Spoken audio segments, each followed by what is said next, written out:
And now what about Chuck? Right? Chuck, I mean, he was really in a world of hurt. At this point in his life, he was 10 years older than Andy, so he was kind of in sort of a vocational no man's land. It seemed like he was too old to find another job, but yet too young to retire. His teenage daughters were both getting ready to start college. His wife had dreams of going back and finishing the college degree that she had long ago abandoned for motherhood. And here he was in this situation at work.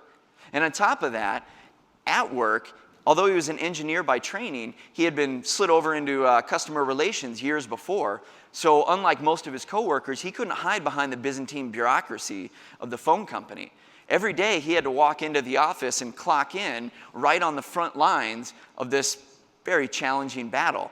He had to deal with the onslaught of angry callers and the mass exodus of existing customers. And yet, Chuck didn't come unglued. In spite of having a heart that was 10 years older than Andy's, his blood pressure didn't go up. He didn't have a heart attack. He didn't get an ulcer. In spite of having 3 decades of work habits violently disrupted, his leadership performance actually improved. He didn't spend less time with his kids. He didn't ignore his wife. He didn't spend more time bellying up at the bar or betting on horses at the track. His performance in work and life actually got better. So what the University of Chicago researchers found is that Chuck and 1 out of 3 of his colleagues did what 1 out of 3 humans have always done in the wake of unexpected change. What housewives have done when they found out the truth about their cheating husbands. What otherwise healthy adults have done when they got a disturbing diagnosis from the doctor. What thousands of European Jews did when they walked out the gates of Auschwitz alone and traumatized.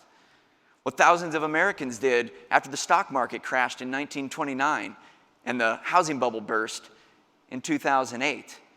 What ravaged parents have done when they had to walk away from the cemetery without their child.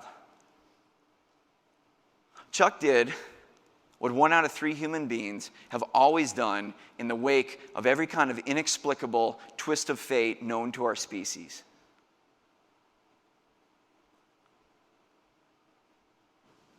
He adapted.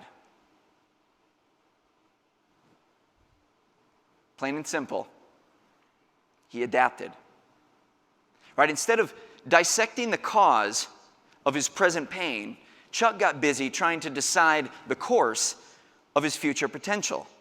And that turns out to be the cornerstone of adaptive, resilient people.